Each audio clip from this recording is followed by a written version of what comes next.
Well, in the middle of the DNC that is claiming that the last 4 years have somehow made your life better with the greatest job growth of any president ever, right? The same government just revised their job numbers down by almost 1 million, 818K to be exact. Essentially, they just wiped out 1/3 of their annual claims of job growth.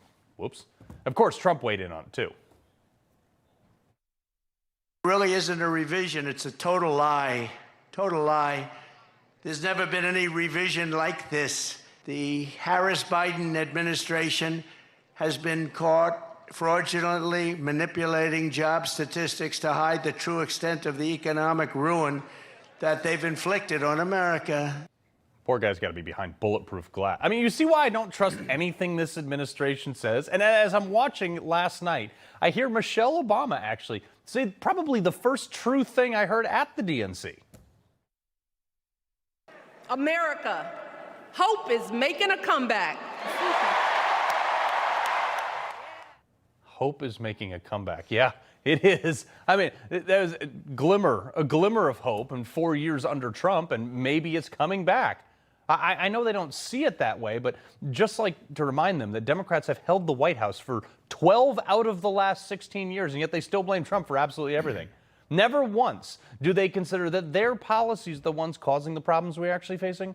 In fact, they never consider anything, including how far apart their party platform is from those that they are choosing to represent it and the words coming out of their mouths. She and my father didn't aspire to be wealthy. In fact, they were suspicious of folks who took more than they needed. They understood that it wasn't enough for their kids to thrive if everyone else around us was drowning. Lady, you're worth $70 million living part-time in a 7-bedroom mansion in Martha's Vineyard, not to mention your other 3 homes. The same Martha's Vineyard that deported 100% of the illegal migrants that were flown in there. You see how ridiculous these people are? Yet these people stand there and say that they're going to raise taxes on the wealthy while they have never paid more than the bare minimum themselves, while taking every possible loophole they can, anything they can imagine to pay the least amount of taxes. Folks, what do you think the Obama Foundation is? All the presidents do it. They go give a speech on behalf of their foundation. They don't charge them for it because it's gracious, but they claim that speech is worth $1 million. So guess what? They get to write off an in-kind donation, happily facilitated at the Obama Foundation by CEO and longtime Obama aide Valerie Jarrett, while she's making $600K a year off the charitable foundation. Then they send it over to Bernie Sanders. Look at this. We need an economy that works for all of us, not just the billionaire class. He also has 3 houses. But then they followed him up with this guy. Donald Trump thinks that we should trust him on the economy because he claims to be very rich. But take it from an actual billionaire.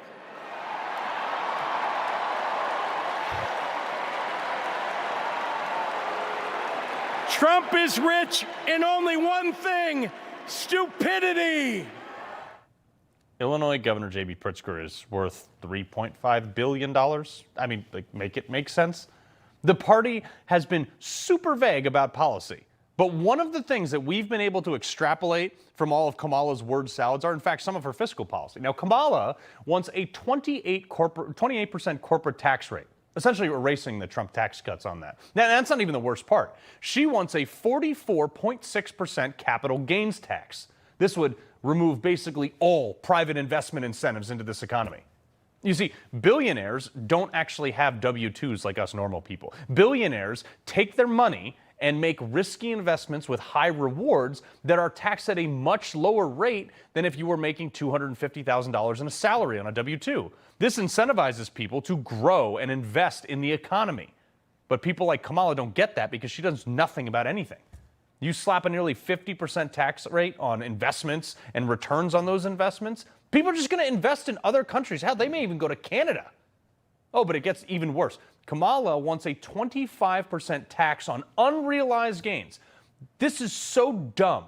This is how this would work, okay? If you bought a house for, say, $100,000, which you can't today, but let's say that number, and 1 year the market explodes and your house is now worth $200,000. Great, that's awesome. But not under Kamala's plan. Under her rule, since she also wants the cap gains tax at 44.6%, with your $100,000 increase in value, remember, you don't actually have any of that cash in your pocket. Your house is just worth that. Under her plan, you would owe the G-man $44,600 in taxes for that year alone. How many Americans living in a $200,000 house have that kind of cash laying around? And I'm thinking to myself, where have I seen these policies? Oh, right, check this out. The 10 planks of the Communist Manifesto, of course, a heavily progressive tax or graduated income tax. Wow. In fact, nearly all of the Democrat Party platform is in this manifesto. Land grabs, check this out. Taxing inheritance. Oh, they want centralized banking, centralized communication. Why do you think they hate Elon Musk so much? Centralized labor unions. Free education for all. The guy who just tried to bail out $100 billion of student loans. Does any of this sound familiar? They're saying this from the podium on national TV. And what I hope is under 50% of the country is sitting there like, oh yeah, this sounds great, hope and change. But before you know it, you're in a bread line working a job that the government assigned to you. They say it won't work like that, but it will. Their policies always hurt people. And they know that, so they bring up people like Obama to distract you. It has been a constant stream of gripes and grievances that's actually been getting worse now that he's afraid of losing to Kamala. There's the childish nicknames, the crazy conspiracy theories, this weird obsession with crowd sizes. Okay, never mind the fact that him and the media made such a big deal about Obama's crowd size before Trump was even doubling his numbers. I mean, it was fine to talk about it then, but when you are being shown up, huh, Barry? Especially when Kamala Harris has more press than fans at her campaign rally this week in North Carolina. And Trump, in the same week, turned out this. This is today. They're making this DNC, folks, all about Trump. You know what? Good. Let them. You know what I think Trump should do? Go out there, give them another reason. Start naming your cabinet. Let them lose their minds right now. Tell them who you intend to pick for the Supreme Court, because that's probably coming up. Lay it out there. Lay out your agenda and let it consume the DNC. It already is. $50 that some of the people watching, not the people in the room, but some watching at home will be like, you know what? This Trump guy don't seem so bad compared to these nut jobs. If this was a movie, you'd be rooting against the DNC, like you rooted against the Capitol in the Hunger Games. You rooted for the resistance when they were against Darth Vader. You rooted for Neo against the Matrix. But in real life, half the country is voting for the bad guy, and they don't even see it.